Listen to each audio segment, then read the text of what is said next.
Vote নিয়ে বিশেষ আগ্রহ কাশ্মীরে থাকে না। ভারত সরকারের রুটিন প্রশাসনিক তৎপরতা বলে মনে করা হয়, কিন্তু উপত্যকার এবারে চিত্র ভিন্ন।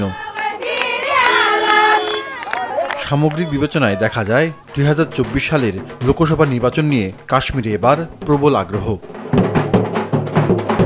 কারণ সংবিধানের ৩৭০ ধারা বাতিল।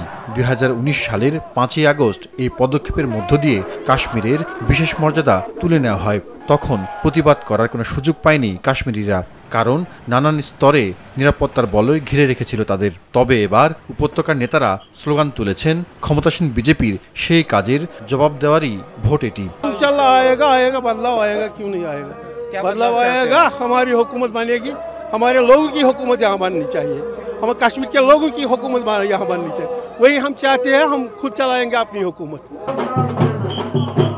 কাশ্মীরের প্রধান রাজনৈতিক দল দুইটি, তাদের একটি সাবেক মুখ্যমন্ত্রী ফারুক ও উমর আবদুল্লার Jammu Kashmir national conference NC, অন্যটি আরেক সাবেক মুখ্যমন্ত্রীর দল পিপলস ডেমোক্রেটিক পার্টি পিডিপি। পৃথকভাবে এই নির্বাচনে লড়ছে তারা, তবে কণ্ঠে একই কোরাস, সেটি ৩৭০ ধারা তুলে নেওয়ার প্রতিবাদ।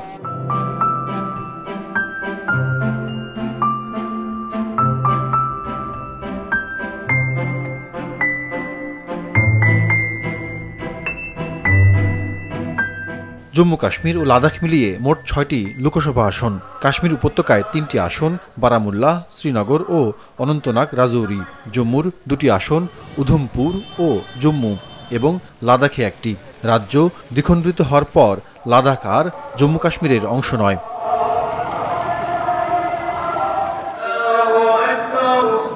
কাশ্মীর উপত্যকায় বিরাটভাবে মুসলমান সম্প্রদায় সংখ্যাগরিষ্ঠ।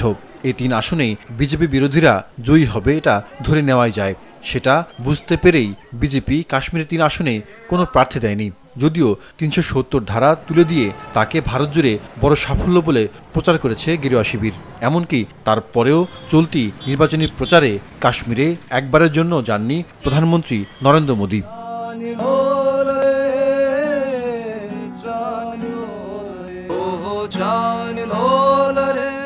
তবে এই মেরুকরণ বিজেপিকে উপত্যকায় সাহায্য না করলেও সমতলের জম্মু আসনে এবং উত্তর ভারতের অন্য রাজ্যে সাহায্য করতে পারে বলে মনে করা হচ্ছে, কারণ সেসব আসনে হিন্দু ভোটার বেশি। জাহিদুর রহমান, মাছরাঙ্গা নিউজ ডেস্ক।